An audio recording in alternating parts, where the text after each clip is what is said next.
Hangzhou Chenrui Vacuum Dust Removal Molecular Sieve Filling System for Nitrogen Generator. Chenrui choose Takeda 3KT172 molecular sieve from Japan. All the molecular sieves are sealed and stored in cans to ensure size uniform, dry without powder, and the lifetime is more than 10 years. There is a rubber sealing ring in the barrel lid, and the waterproof bag is kept inside. And outside, the metal ring on the lid and barrel body is sealed.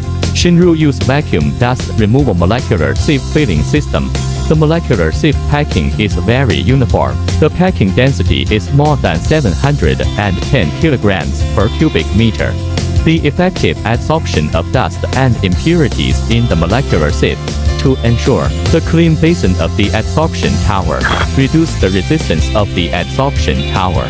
This is simple to operate, basically realize automatic filling, and can improve production efficiency. Chenrui use self-supporting cylinder compression device, can prevent molecular sieve crushing, prolong the service life of molecular sieve.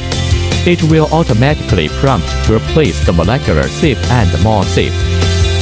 Hangzhou Chenrui, a professional air separator installation manufacturer in China.